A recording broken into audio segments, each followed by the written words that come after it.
কণীহঁত মই সাধুলৈ পুনৰ আহিলোঁ। আজি মই তোমালোকক ঈশপৰ সাধু কওঁ। ঈশপ আছিল এজন সাধাৰণ লোক। তেওঁ নীতি শিক্ষামূলক সাধুবোৰ বনাই কৈছিল। সেই সাধুবোৰ আজিও চলি আছে।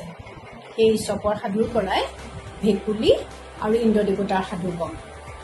ভেকুলীয়ে যেতিয়া তুৰতুৰাই আমি সকলোৱে কওঁ বৰষুণ দিব বুলি। ভেকুলীয়ে বিচাৰিলে বৰষুণ দিয়াৰ দৰে এবাৰ ভেকুলীবিলাকে ইন্দ্ৰদেৱতাকনো কি বিচাৰিছিল আৰু ইন্দ্ৰদেৱতাইনো কি দিছিল শুনোচোন আহা। তোমালোকে শেষলৈকে মন দি শুনিবা দেই। ভেকুলী আৰু ইন্দ্ৰদেৱতা। এবাৰ ভেকুলীবিলাকৰ মনত কি ভাৱ আহিছিল জানানে? সকলোৰে ৰজা থকা দেখি তাহাঁতেও এজন ৰজাৰ প্ৰয়োজন অনুভৱ কৰিছিল। যাক কোৱা হয় আদাক দেখি উঠিল গা, কেতুৰিয়ে বোলে মোকো খা। অৰ্থাৎ সিহঁতে ভাবিলে যে সকলো প্ৰাণীৰে ৰজা আছে, গতিকে আমাৰো এজন ৰজা থকাটো উচিত। কাৰণ ৰজা নহ'লে দেশত অৰাজক হয়, কোনেও কাৰো কথা নুশুনে আৰু দেশত শান্তি ভংগ হয়, মানে অশান্তি হয়। সেয়ে বিলৰ ভেকুলীবিলাকে কথাটো চিন্তা কৰি এখন মেল গোটালে, মানে মিটিং পাতিলে। মেলত সকলোৱে এজন ৰজা বিচাৰিলে, কাৰণ সিহঁতে ভাবিলে ৰজা থাকিলেহে বেছি ভালকৈ চলিব পাৰি। সেয়ে ইন্দ্ৰদেৱতাক তুতি জনাই মানে প্ৰাৰ্থনা জনাই ক'লে, দেৱৰাজ দেৱৰাজ ডাৱৰৰ তুমি ৰজা, আমাকো দিয়া মহাৰাজ তোমাৰ হাতেৰে সজা। ৰজা লাগে ভেকুলীকো লাগে ৰজা, ৰজাহীন জগতত নাই একো মজা। ভেকুলীৰ তুতি মিনতি শুনি ইন্দ্ৰদেৱতা সন্তুষ্ট হ'ল। সেয়ে তেওঁ বিলখনৰ ওপৰত এডাল প্ৰকাণ্ড কাঠ পেলাই দিলে। কাঠডাল পৰাৰ শব্দত ভয় খাই সকলো ভেকুলী ফৰিং চিটিকা দিলে। সিহঁতে যেনি তেনি পলাবলৈ ধৰিলে আৰু দূৰৰ পৰাই ইন্দ্ৰদেৱতাই দিয়া কাঠ ৰজাক জুমি জুমি চাবলৈ ধৰিলে। কাঠ ৰজাই লৰচৰ নকৰাকৈ একে চিনে পৰি থকা দেখি মনে মনে অলপ সাহো পালে। লাহে লাহে ওচৰ চাপিবলৈ ধৰিলে। সিহঁতে দেখিলে যে কাঠ ৰজা নিবোকা চামোন, মানে মুখত মাত বোল একো নাই।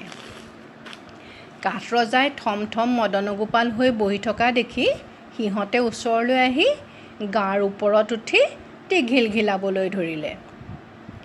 তথাপি কাঠৰ কোনো সাৰ সুৰেই নাই। সিহঁতে ভাবিলে ইন্দ্ৰদেৱতাই সিহঁতক কণা হাঁহক পতান দিয়াৰ দৰে, মানে ধানৰ বাকলিটো দিয়াৰ দৰে সিহঁতকো কামত নহা ৰজা দি ঠগিলে। কাৰণ আছে গৰু নেবাই হাল, হোৱাতকৈ নোহোৱাই ভাল।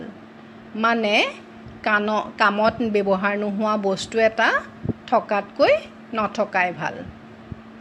ভেকুলীবোৰে পুনৰ ইন্দ্ৰদেৱতাক তুতি মিনতি জনাই ক'লে, হে ইন্দ্ৰদেৱতা, আমাক কাঠ ৰজা নালাগে, এজন নতুন ৰজা লাগে। এইবাৰ ইন্দ্ৰদেৱতাই সিহঁতৰ কথা ৰাখি এটা বুঢ়া ৰৌ মাছক সিহঁতৰ ৰজা পাতি দিলে। ৰৌ ৰজাও আছিল বৰ নিৰ্জু, মানে একেবাৰে শান্ত। তেওঁ কাকো টানকৈ এটা কথাই ক'ব নোৱাৰে। সেয়ে কোনেও তেওঁক গুৰুত্বই নিদিয়ে। ইমান শান্তশিষ্ট আৰু প্ৰজাক দমন কৰিব নোৱাৰা ৰজাক সিহঁতৰ ৰজা পাতিব নোৱাৰোঁ বুলি সেই ৰজাকো আঁতৰালে। এইবাৰ ইন্দ্ৰদেৱতাক সিহঁতে এজন চোকা ৰজা বিচাৰিলে।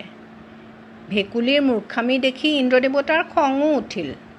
তেওঁ এইবাৰেই শেষ ৰজা দিলোঁ বুলি বগলী এটাক সিহঁতৰ ৰজা পাতি দিলে। এইবাৰহে ৰজা ওলাল একেবাৰে চোকা টেকেলা। ৰাজপাতত উঠিয়েই কেইবাটাও ভেকুলী পেটত ভৰাই পেট গেৰেলা কৰি ৰাজসিংহাসনত বহি থাকিল। বগলী ৰজাই ভেকুলী খাই বৰ সোৱাদ পালে। সেয়ে সদায় ভোজনত মানে খাবৰ বাবে ভেকুলী বিচৰা হ'ল। ভেকুলীৰ মঙহ খাই খাই বগলীৰ ডিঙিৰ টোটোলাটো ওলমি গ'ল, মানে চৰাইৰ আধা চুবোৱা আহাৰ গোট খাই থকা ডিঙিৰ জুলুঙাটো ওলমি গ'ল। ফলত ভেকুলীবিলাকৰ এইবাৰহে মৰণ আহিল। ভাল ৰজাৰ নামত জমকাল আহিল। এসপ্তাহমানৰ ভিতৰতে বগলী ৰজাই বিলৰ ভেকুলী খাই শেষ কৰিলে। শেষত বাকী ৰ'ল এটা বুঢ়া ভকুলা। বুঢ়া ভকুলাই সকলো বংশ পৰিয়াল হেৰুৱাই দুখতে ক'বলৈ ধৰিলে, আমি নিজেই নিজৰ মৰণ মাতি আনিলোঁ। এতিয়াহে বুজিলোঁ, জ্ঞাতিয়েই গংগা, ৰাইজেই ৰজা। নুবুজিলে কথা, পাব লাগে মজা। অৰ্থাৎ নিজৰ জ্ঞাতি কুটুমেই হৈছে গংগাৰ দৰে পবিত্ৰ আৰু বিশ্বাসী। আৰু ৰাইজেই ৰজা, কাৰণ ৰজাক ৰাইজেই পাতে আৰু ৰাইজেই ভাঙে। গতিকে ৰাইজৰ ওপৰত কোনো ৰজা হ'বই নোৱাৰে। এই কথাকে নুবুজি ৰজাৰ তলতীয়া হ'বলৈ গ'লে সদায় অশান্তিহে বেছি হয়। তোমালোকে ভেকুলী আৰু ইন্দ্ৰদেৱতাৰ সাধুটো শুনিলানে? ভেকুলীবোৰে নিজৰ দোষতেই মৰিব লগা হ'ল। সেয়ে আনৰ তলতীয়া হোৱাতকৈ সকলোৱে মিলিজুলি এক হৈ থকাটোৱেই বুদ্ধিয়কৰ কাম। তোমালোকৰ যদি ভাল লাগিল, তোমালোকৰ চিনাকি সকলোকে শ্বেয়াৰ কৰিবা আৰু ছাবস্ক্ৰাইব নকৰাসকলে ছাবস্ক্ৰাইবো কৰি থ'বা। আকৌ অহাৰ প্ৰতিশ্ৰুতিৰে আজিলৈ আহোঁ দেই।